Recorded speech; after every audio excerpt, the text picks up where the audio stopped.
Yo quiero invitaros a abrir vuestras Biblias en Romanos capítulo 12, versículo 1 y 2. Es uno de los textos bíblicos también que siempre me han inspirado. Es un texto bíblico que me inspira cada vez que lo puedo ver, que lo puedo leer, que lo puedo analizar. Porque es un texto que nos está recordando y nos va desafiando continuamente lo que es nuestra razón de ser, nuestra razón de ser. Así que, hermanos, dice, os ruego por las misericordias de Dios que presentéis vuestros cuerpos en sacrificio vivo, santo, agradable a Dios, que es vuestro culto racional. No os conforméis a este siglo, sino transformaos por medio de la renovación de vuestro entendimiento, para que comprobéis cuál sea la buena voluntad de Dios, agradable y perfecta. Así que, hermanos, Pablo venía hablando en el capítulo 11 de una temática acerca del pueblo de Israel, de cómo el pueblo de Israel se había acomodado y se venía sintiendo seguro que por ser el pueblo de Israel y por ser el pueblo de Dios, escogido por Dios, ellos ya no tenían nada más que hacer, sino que simplemente esperar y vivir como les diera la gana. Total, de todas maneras, igual seguían siendo el pueblo de Dios, igual seguían siendo la niña de los ojos de Dios, y que seguían contando con la bendición de Dios.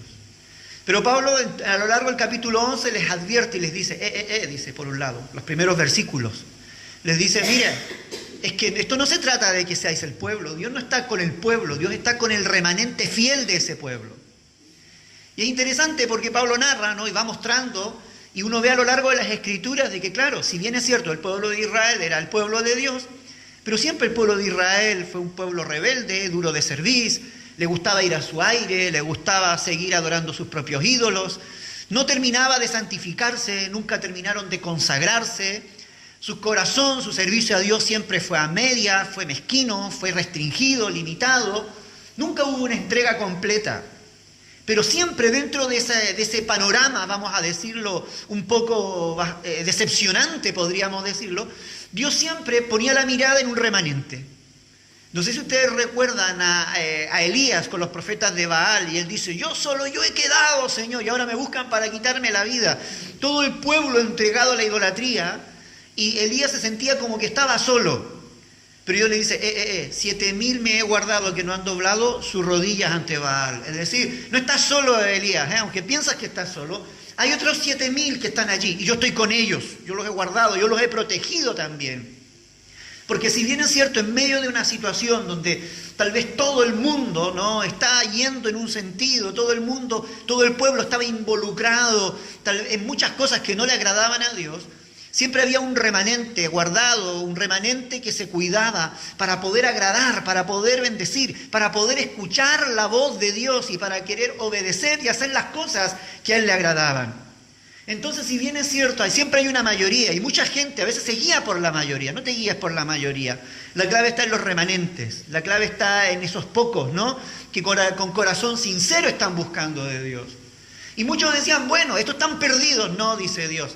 Dentro de su amor y su misericordia también se revelará a ellos, ¿no? Y de alguna forma la gente que no cree llegará a creer. Y el capítulo 11 de Romanos hace una alusión a todo eso, ¿no? De cómo el pueblo de Israel, dentro de todo, siempre hay un remanente que busca de Dios. Así que, dice Pablo, viendo y considerando eso, ¿no?, de esta gente que se sacrifica, de esta parte del pueblo, no de la mayoría, sino de esa minoría, ¿no?, que va un paso más allá, que logra vivir en esa comunión con Dios y que cuenta con la atención de Dios. Así que, hermanos, dice, ahí por eso está diciendo Pablo, así que, hermanos, considerando esos ejemplos, os ruego a vosotros, yo os pido a vosotros, porque ese rogar es ese, ¿no? Yo os suplico a vosotros, ¿no?, por la misericordia de Dios, no por tus obras, no por el derecho propio, ¿no?, porque el pueblo de Israel creía que tenía el derecho y que por derecho propio ya tenía ciertos privilegios, pero él dice, no, este es un tema de misericordia de Dios, no es por lo que tú haces, no es porque tengas la sangre, no sé, sea de un linaje especial, no. Es por lo que Cristo ha hecho en la cruz del Calvario, por la misericordia de Dios. Yo te ruego, yo te pido, yo te suplico. No, en otras palabras, no confíes en tus méritos, no confíes en tus obras, no confíes en tu trayectoria, no te confíes en tus años en la iglesia, no confíes en tu apellido, no confíes en todo lo que tú conoces de Dios, no confíes en eso, sino que apela a la misericordia de Dios. No descanses en tus fuerzas, apela a la misericordia de Dios, confía en la gracia de Dios. Así que, hermano, yo te ruego por la misericordia de Dios. Y aquí viene una palabra, viene algo muy hermoso. Que presentéis, dice, que presentéis vuestros cuerpos en sacrificio vivo. Que presentéis vuestros cuerpos en sacrificio vivo. ¿Por qué el cuerpo? Porque podría decir que presentéis vuestra mente, que presentéis vuestros buenos deseos, que presentéis vuestros sueños y que los puedas sacrificar ante el Señor. Pero aquí Pablo está diciendo que presentéis vuestros cuerpos en sacrificio vivo. La Biblia dice que Dios busca adoradores, que le adoren en espíritu y en verdad. Y uno dice, pero ¿por qué Pablo está apelando al cuerpo? Bueno, porque una parte de la adoración no solamente es en espíritu, sino que tiene que ser en verdad. ¿Y en qué se ve la verdad de nuestra adoración? ¿En qué se nota la verdad de nuestra adoración? En nuestras acciones. Es para dónde va nuestro cuerpo, ¿no? Yo no puedo decir, Señor, yo te adoro con mi espíritu, aunque mi cuerpo está aquí en la discoteca, ¿no? Moviéndonos, pero mi espíritu te adora, Señor, ¿no? No puede ser, ¿no? Es decir, el espíritu y el cuerpo tienen que ir en una misma sintonía, estar en el mismo lugar, por decirlo, ¿no? Tienen que estar haciendo lo mismo. Entonces, Pablo dice, claro, no está diciendo que el cuerpo, sino se refiere a lo que es la voluntad del hombre, ¿no? Se refiere a que al fin y al cabo lo que refleja lo que hay en nuestro corazón es lo que hacemos, es a dónde llevamos nuestro cuerpo, es a dónde dirigimos nuestras acciones, es decir, a dónde nosotros estamos presentes, de cuerpo presente, ¿no? Nuestra mente y allí. Porque mucha gente piensa que la adoración es un tema místico, ¿no? Y yo no estoy en contra de eso. Yo creo que a veces hay buenos subidones de adoración que hay que inyectarse a veces, ¿no? Esas adoraciones contemplativas, por decirlo, ¿no? Oh, Señor, cuánto te amo, cuánto te adoro. Música de fondo allí que nos hace llorar, que nos quebranta. Y decimos, ¡guau! Y nos damos un baño en el río de Dios. A mí me encanta el baño en el río de Dios. Pero no saco nada de darme un baño en el río de Dios, hablar en lengua, los que hablan en lengua, ¿no? O cantarle al Señor con el corazón, botar lágrimas, si después mi cuerpo va para otro lado, si después de mis acciones hacen otra cosa, si después mi vida vive de una manera totalmente opuesta a lo que yo le acabo de decir a Dios. Le digo a Dios que le amo, pero mis acciones dicen que le odian. Le declaro con mi boca que Él es el Señor de mi vida, pero mis acciones están mostrando que yo hago lo que quiero y vivo a mi manera y me da exactamente igual lo que opine Dios, ni siquiera le pregunto. Entonces Pablo está diciendo, vuestros cuerpos. El cuerpo también representa los deseos de la carne. Lo que tu carne quiere hacer, tu deseo lo que quiere hacer. Esto nos habla de nuestro cuerpo como el medio para hacer la voluntad de Dios. La voluntad de Dios no se hace con el pensamiento. Hay gente que tiene muy buenos pensamientos y buenas intenciones. Y por ahí alguien dijo que el infierno estaba lleno de gente de buenas intenciones. No sé, nunca lo he averiguado, no he ido allí a preguntar, pero seguramente tendrá razón ese dicho, ¿no? La voluntad de Dios no se hace con el pensamiento ni con los buenos deseos, sino que se debe poner por obra en forma práctica. Sacrificio vivo, dice, no un sacrificio muerto. Nos habla de una vida constante de sacrificio, ¿no? Y muerte para el Señor. En el fondo es cuando un sacrificio vivo tiene que ver con lo que tú haces con tu vida. ¿Qué haces con tu vida? Yo cuando veo a Cristian, a Pilar y a sus hijos, y uno de los motivos de oración, el último, si se dieron cuenta, tiene que ver para que Dios les proteja de toda artimaña, porque estamos viviendo tiempos peligrosos. Lo que es la discriminación, lo que es los atentados, lo que son las luchas, los peligros, de verdad, a veces nosotros no valoramos, y un matrimonio toma una decisión, y yo siempre digo, a mí me puede pasar cualquier cosa, especialmente cuando mis niños eran pequeños, pero yo decía, ¿pero le pasa algo a mi pequeño? Yo aguanto que me digan feo, Yo estoy acostumbrado, ¿no? Yo aguanto que me digan cosas, pero cuando se meten con nuestros hijos en el cole, ¿qué hacéis vosotros? Y más encima, si estáis en aquel lugar o en aquel país, no por complacencia, sino porque estás obedeciendo el llamado de Dios y porque estás amando un llamado del Señor, estás amando la obra de Dios y estás llevando, y ves que tus hijos, lejos de disfrutarlo, están sufriendo. Esto cambia. Eso es un sacrificio vivo, porque estás viviendo el sacrificio, lo estás viviendo en carne propia. Ves que tus deseos, tu complacencia queda de lado, tu satisfacción personal queda de lado, pero te sacrificas. ¿Por qué? Porque hay un llamado mayor, porque hay un llamado supremo, ¿no? Y Pablo está diciendo eso. Hermanos, presenten vuestros cuerpos, vuestra voluntad como un sacrificio vivo, es decir, vive el sacrificio por el reino, vive el sacrificio por amor al Señor. Nos habla de un sacrificio vivo. Pablo usa la imagen del holocausto, ¿no sé?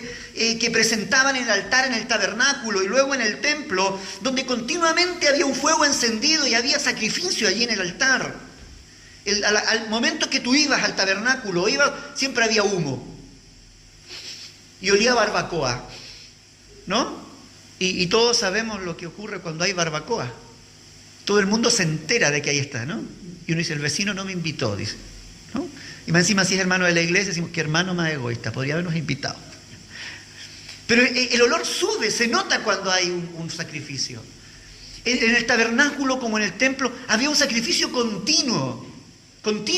No es que se detenga, no, había que velar para que eso nunca se acabara, porque eso es lo que mantenía, ¿no?, a Dios contento, vamos a decirlo. Eso es lo que ellos creían y decían, no, con esto Dios está contento, su ira la tenemos allí un poco retenida para que no se... Y contamos con su bendición también en nuestra vida.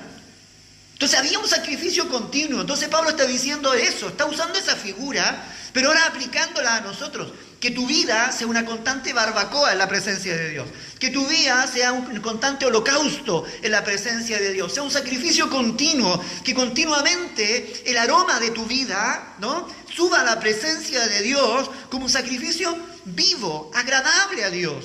Que suba como algo agradable al Señor. Y que Dios pueda oler y decir, esto me agrada, esto me gusta. ¿Sabías tú que nuestra vida ante Dios tiene aroma? Pero perfume, no. Nuestras acciones suben a la presencia del Señor. ¿Se acuerdan de Sodoma y Gomorra? Dios se cansó de Sodoma y Gomorra porque el pecado ha subido a mi presencia, dice Dios. Yo ya no puedo soportarlo, ¿no? Y en algunos pasajes de la Escritura Dios dice eso, es que el pecado ha subido a mi presencia. Pero también el olor del sacrificio, dice que cuando sacrificaban a Dios, era olor grato a la presencia de Dios, cuando había un buen olor, cuando el sacrificio había sido bien hecho, era olor grato y Dios decía, esto huele bien, me gusta. Y nosotros vamos por la vida muchas veces pensando que Dios tiene el olfato, lo tiene malo, ¿no? Lo tiene como dañado, entonces a Él no olfatea nada de nosotros, como que vamos por la vida y como que Él no se... No. Podemos agradar a Dios con nuestras acciones. O simplemente Dios puede respingar la nariz y decir, esto huele pero a podrido. Esto, lejos de oler a sacrificio, lejos de agradarme, esto huele a podrido. Y Pablo está animándonos y diciéndonos que tu vida pueda ser un olor grato, un holocausto grato, un sacrificio vivo. La idea es que nuestra vida sea un continuo sacrificio ante Dios, en la presencia de Dios, y que suba como un olor grato también ante su presencia. Ahora, si os dais cuenta, usa la palabra sacrificio. El sacrificio nos habla de muerte. Es decir, una muerte en vida, un vivo muerto. Es una muerte en vida, en otras palabras. Entre paréntesis, hay un ministerio que se llama Vivir Muertos, un ministerio de misión, una obra misionera que se llama Vivir Muertos. Es gente, misioneros, que van a trabajar en medio de los musulmanes, pero es eso. Dejan de existir, desaparecen del mapa, se infiltran, nadie sabe nada de ellos. De hecho, nosotros teníamos tiempo atrás unos misioneros en el mundo musulmán que entraban y no sabíamos cuándo iba a salir este hermano, simplemente lo conocíamos por las iniciales de su nombre le decíamos JS, ¿no? Se llamaba y cuando aparecía daba información, luego volvía. ¿Por qué? Porque desaparecían. Si se lo mataban por allí, seríamos los últimos en enterarnos. Es decir, gente que es capaz de dar su vida, ¿no? De entregar su vida, sacrificar su vida y estimarse como muertos por causa del Señor. Pablo decía que para él el morir era Cristo y que el vivir era Cristo y que el morir era ganancia. Es decir, la causa por la cual vivía Pablo era Cristo, no había otra causa. Y si moría no pasa nada, dicen, he ganado. Es decir, incluso la muerte para él era una corona, ¿no? De victoria. Y aquí cuando Pablo está hablando del sacrificio, está hablando de eso. Está hablando de las cosas a las que morimos, de las cosas a las que nos sacrificamos, las cosas que nos cuestan un precio alto. Y eso es totalmente un contraste, luego lo vamos a ver con la corriente de este mundo, que lejos de hablarnos de sacrificio, nos habla de placer, nos habla de acomodarnos, nos habla de contentarnos, nos habla de felicidad. El culto no es a Dios, el culto es a nosotros mismos, un culto a nuestras emociones, un culto al cuerpo, qué sé yo, el culto al éxito, el culto al buen parecer, el culto a una serie de cosas, pero que no son un culto a Dios, para agradar a Dios. Pablo dice, presenta vuestra vida como un sacrificio vivo, pero es un sacrificio al fin y al cabo. El Evangelio es un evangelio de sacrificios. Yo creo que esa palabra en el Evangelio muy pocas veces hoy se predica. Hoy no se habla de sacrificio. Hoy hablamos de consuelo, que no está mal porque Dios consuela. Hoy hablamos de perdón porque Dios perdona. Hablamos de sanidad, hablamos de esto, hablamos de muchas cosas. Pero hay algo, hermanos, que en esta mañana yo quiero que podáis entender. Es que el Evangelio es un evangelio de sacrificio. El Evangelio no lo podemos vivir completamente. No estamos privando de la mayor parte del Evangelio si tú y yo no estamos dispuestos al sacrificio, a sacrificarnos por Él, a entregar nuestra vida. Si bien es cierto, no somos salvos por obras, sino que estamos por la misericordia de Dios. Somos salvos por su misericordia y por su gracia, pero la vida es un sacrificio completo, pero un sacrificio que se ofrenda, un sacrificio que se entrega. A eso se refiere Pablo, un sacrificio que lo entregamos al Señor. Mi pregunta es, ¿qué estamos sacrificando para Él? ¿Qué estamos sacrificando? ¿Qué estamos entregándole a Él? El pueblo de Israel se había acomodado en una posición de privilegio, y esto lo había hecho perder el mayor de los privilegios, que era el servir a Dios. Se habían acomodado en su posición y ya no sacrificaban nada. Ya no sacrificaban nada. Y lo que sacrificaban era una porquería. Los animales cojos, ciegos, mancos, mezquinos, que lejos de honrar a Dios lo deshonraban. Dios se tapaba la nariz cuando veía eso. Y por eso que el pueblo luego ya cuando tenía que cosechar, cosechaba mal, cosechaba en saco roto, no prosperaba, no bendecía, porque lejos de disfrutar de la bendición de Dios y estar con el favor de Dios sobre sus vidas, tenían a Dios en contra, por decirlo de alguna manera. Claro, porque ellos se habían acomodado, se habían olvidado de que a Dios le gusta que sacrifiquemos sacrificios de alabanza, sacrificios de adoración, sacrificios de honra con nuestra vida, con lo que somos. Presentad vuestros cuerpos, dice Pablo, ¿no? Como un sacrificio vivo, santo y agradable. Qué bonito. Tres adjetivos usa aquí. Un sacrificio vivo, santo y agradable. Es vivo porque nos habla del diario vivir, como decíamos hace un momento. Es un sacrificio continuo, de día a día, de momento a momento, que mientras tengamos vida, mientras hay aliento en nosotros, estamos sirviendo durante nuestra vida diaria. Debemos estar enfocados en agradarle a Él, en medio de nuestros quehaceres cotidianos, en el día a día, en nuestro trabajo, en los estudios, los que estudian, ¿no? En lo que estamos haciendo, que todo sea un sacrificar, que suba como olor grato ante su presencia. Pero también es un sacrificio no del diario vivir solamente, sino que dice que es santo. Eso nos habla de la consagración, de la dedicación, de ese sentido de pertenencia que Dios quiere que nosotros tengamos, donde nosotros le pertenecemos a Él. ¿Quién es el dueño de tu vida? ¿Para quién has apartado tu vida? Sí. Cuando hablamos de santo y de santidad, un sacrificio santo, es porque nuestra vida se ha apartado para Él, para vivir para Él, para agradarle a Él, para ser de uso exclusivo de Él. Es un sentido de pertenencia. Yo vivo de una determinada manera, tomo determinadas decisiones, porque no me pertenezco a mí mismo. Ni siquiera le pertenezco solamente a mi mujer y a mi familia. En primer lugar, le pertenezco al Señor. Y como le pertenezco al Señor, todas mis decisiones van en coherencia con lo que Dios quiere. Y de paso agrado a mi mujer, a mi familia, a mis hijos, a mi iglesia, a la congregación y en todo lo que yo hago a mi alrededor, ¿no? Pero fundamental es que yo pertenezco al Señor. Eso se llama consagración. Estoy dedicado a Dios. Estoy consagrado a Dios. Donde he decidido que mi vida va a girar en torno a Él. Él es la causa, Él es al que le pertenecemos. Él es la causa por la cual vivimos para Él, porque somos de Él, por Él y para Él, dice la palabra del Señor. Tenemos que decidir vivir siempre para Él. Cuando tú veas a esta gente, como lo que hablamos, Cristian o Marta, es gente que ha tomado la decisión de vivir para el Señor. Yo también podría haber dicho quédate aquí en la congregación y ve para mí dentro de la congregación.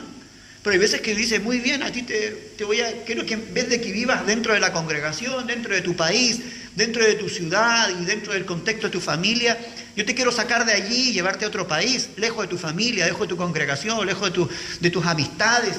Y como están consagrados a Dios y le pertenecen a Dios, no les cuesta decir que sí. Lo aceptan como algo natural en su vida.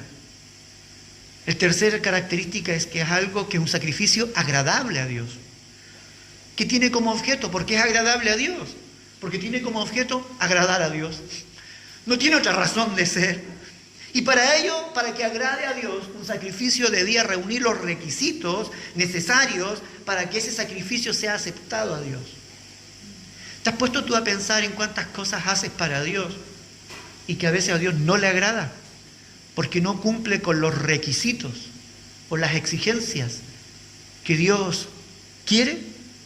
Un ejemplo que Jesús usó.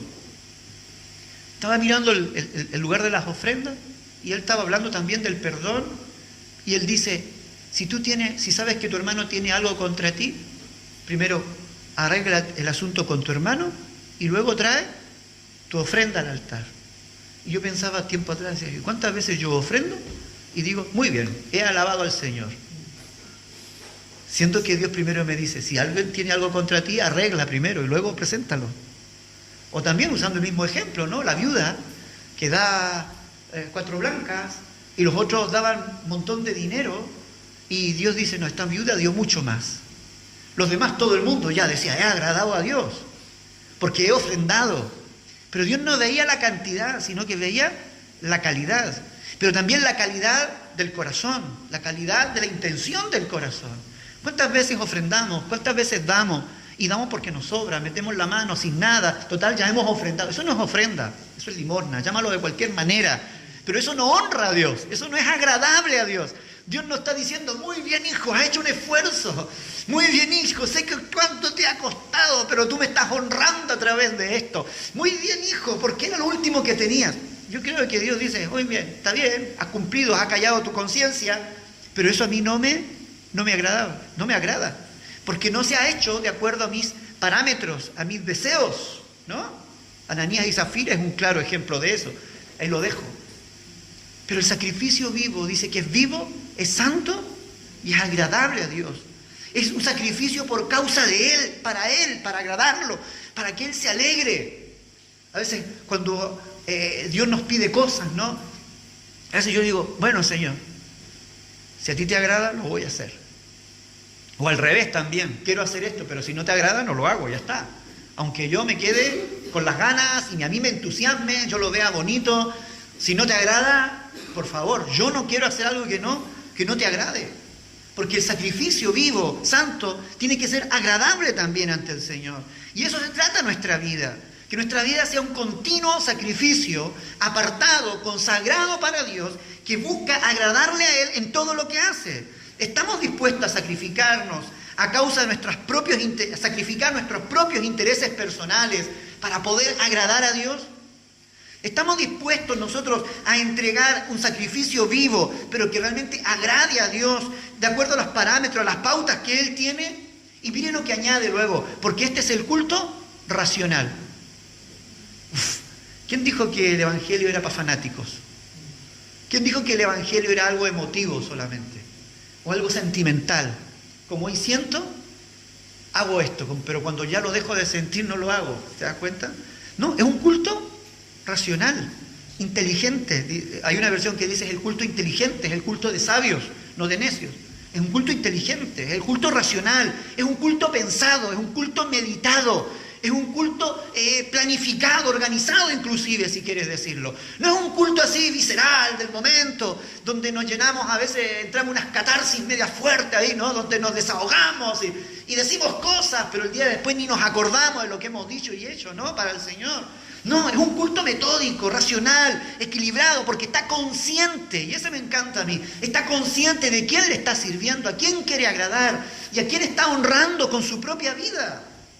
Y que no es a los hombres, que no es a las personas, sino que está dirigido completamente a Dios.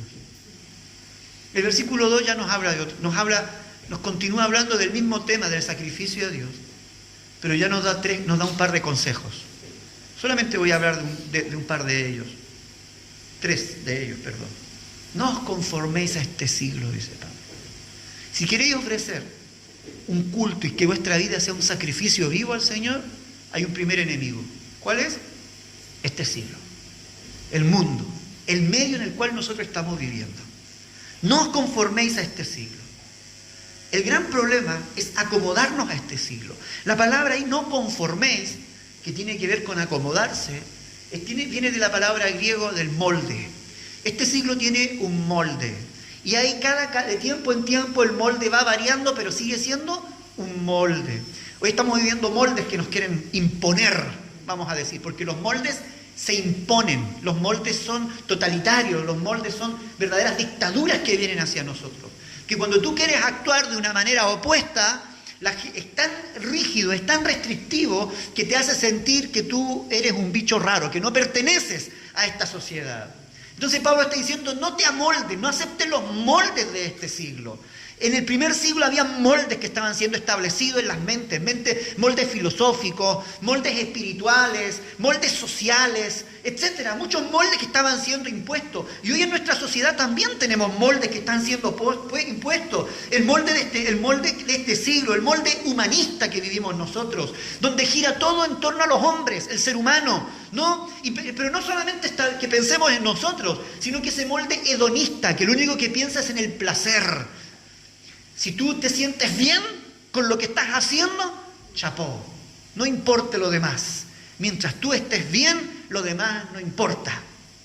Suena bonito, pero es un veneno, es una mentira, porque no todo lo que te hace sentir bien es bueno. Hay muchas cosas que te hacen sentir bien y luego se transforman en adicciones. Claro, porque son simplemente placeres momentáneos, que no nos benefician absolutamente en nada, sino que vienen para esclavizar nuestra vida. Y así, no todo lo que nos hace bien. Hoy por hoy la gente rehúye el sacrificio. La palabra sacrificio hoy no existe en medio de nuestra sociedad, no existe, no encuentra cabida en este siglo. Parece que la palabra sacrificio simplemente no existe y todos son demandas de derechos, demandas de oportunidades, exigencias. Dame esto, que yo necesito esto otro. Desde pequeños ya te comienzan a exigir. Te exigen que les pases un iPhone cuando tienen 5 años, ¿no? Quieren tener su tablet, quieren estar conectados a las redes sociales, ¿no? Luego van creciendo y ya no solamente es eso, es lo otro. Niños que llegan a adultos y no trabajan un día a nadie, pero piden, exigen esto. Y tú dices, verdaderos consumidores, nada de productores, verdaderos consumidores en nuestra sociedad. Pero es lo que el molde, el sistema, es lo que ha estado inculcando y enseñando, por decirlo de alguna manera, en esa área.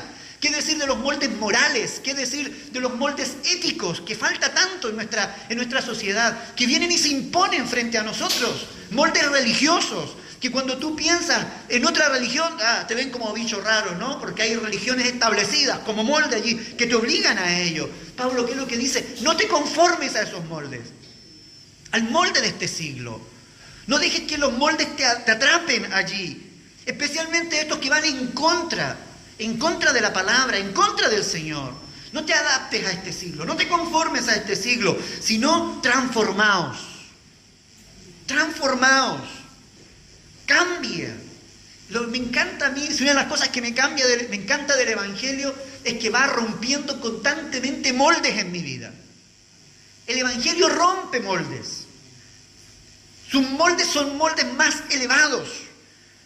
Son moldes que van cambiando nuestra vida. Y dice, sino que transformados. La palabra transformados viene de metamorfosis, que ya la habéis escuchado, de una palabra muy conocida, ¿no? Hay un libro por ahí de Kafka que dice metamorfosis, ¿no? Donde, ¿en qué se convierte este en mosca? Creo que, ¿no?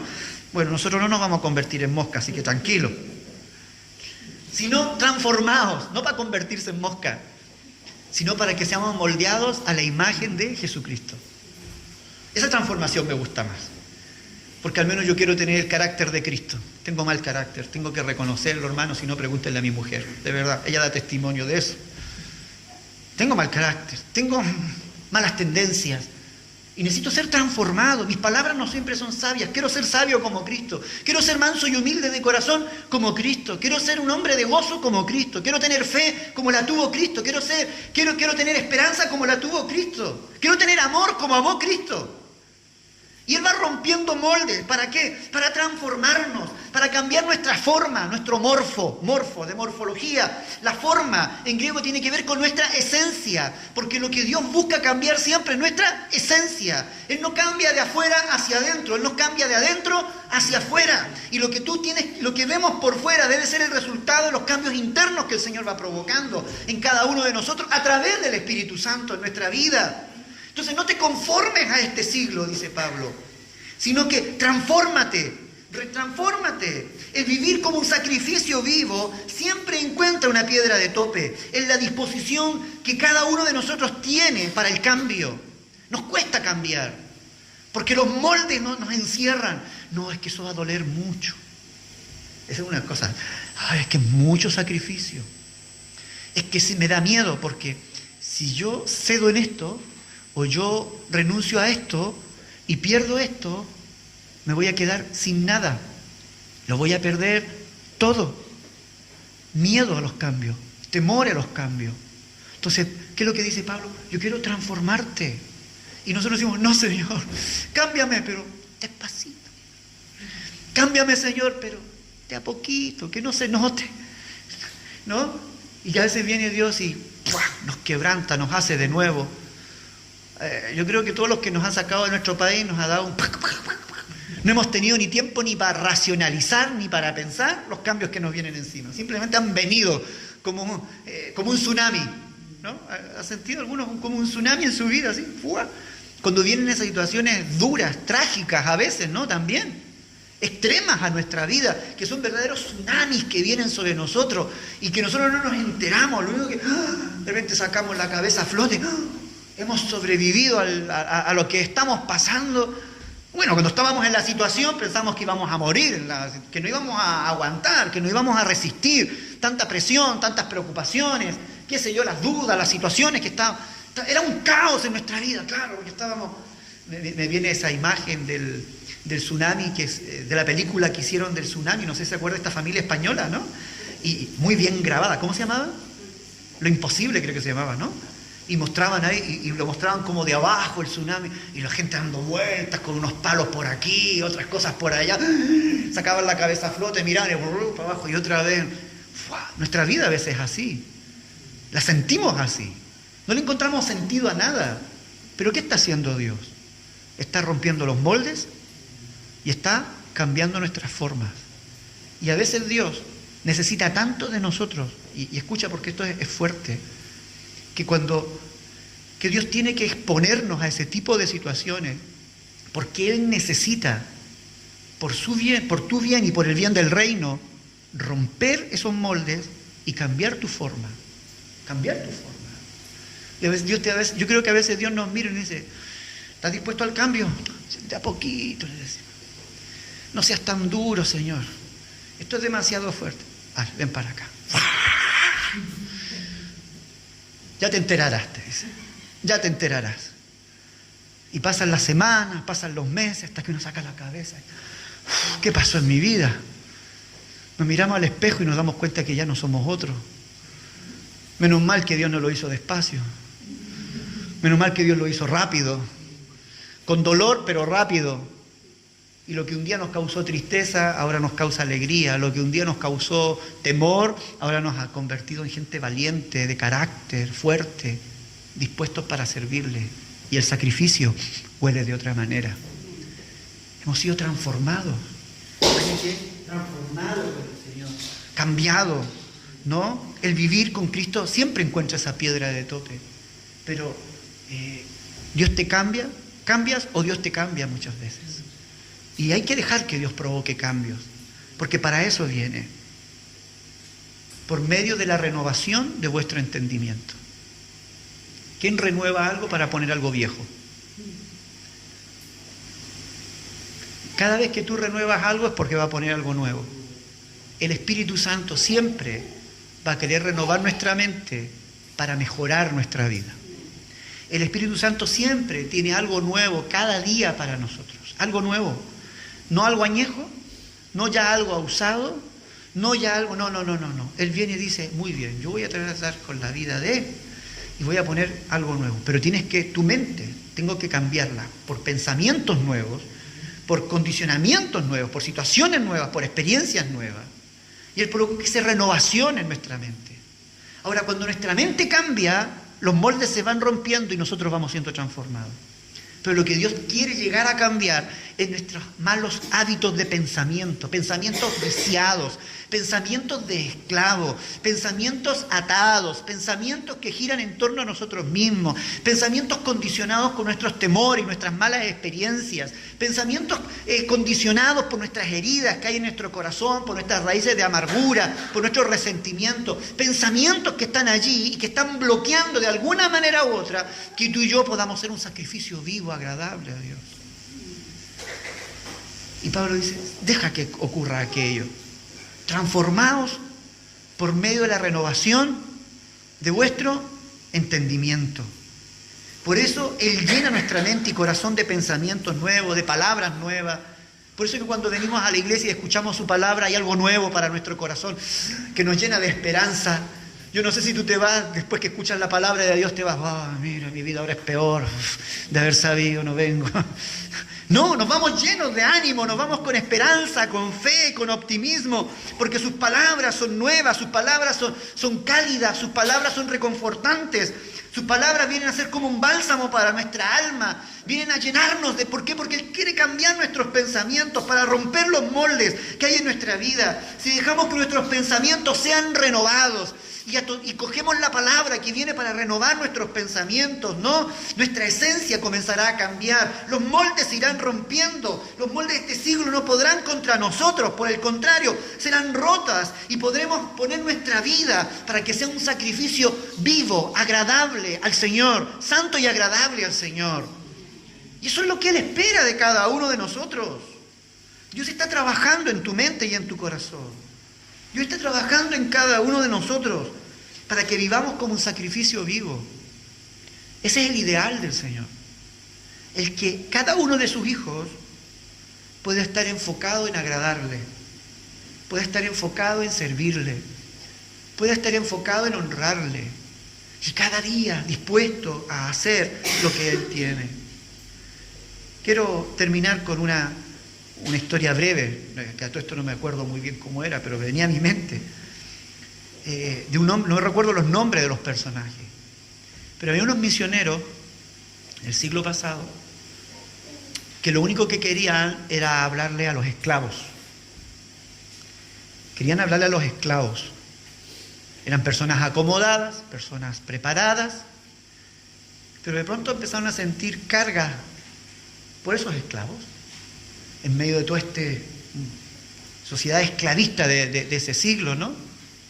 Tampoco le permitían a ellos, como hombres libres, acercarse a los esclavos. Tenían estrictamente prohibido convivir o acercarse a los esclavos. Entonces, no sé si uno o dos de ellos tomaron la decisión, escúchame bien, de hacerse esclavos, para vivir en medio de ellos y poder compartirles el mensaje del Evangelio. Eso a mí me dejó flipado. De verdad, yo dije, cuando leía la historia, decía, madre mía, decía yo, sacrificas tu libertad, sacrificas todo lo que tienes por lo que ves y entiendes que es de parte de Dios. Yo creo que la vida de esa gente, porque eso fue real, eso ocurrió, y esa gente fue la que le llevó el Evangelio a muchos de los esclavos. Creo que fue en África o en Inglaterra, no me acuerdo en cuál de las dos ocurrió. En África creo que fue. El tema es que la vida de esa gente, de esos esclavos, el mover de Dios en esos esclavos, fue tremendo. Ellos se transformaron como en la esperanza en medio de toda la vida de esclavitud que ellos llevaban. Toda la vida de esclavitud que ellos llevaban. Y por otro lado, estos misioneros se transformaron en un sacrificio en vivo, santo, agradable a Dios, continuo, que subía ante la presencia de Dios. Yo me lo imagino eso. No lo puedo imaginar y graficar de una mejor manera. Yo no sé si tú y yo estamos llamados a esclavizarnos de esa manera, no lo tengo idea. Pero sí estamos llamados a sacrificarnos. Estamos llamados a transformarnos en sacrificios vivos que quieran agradarle.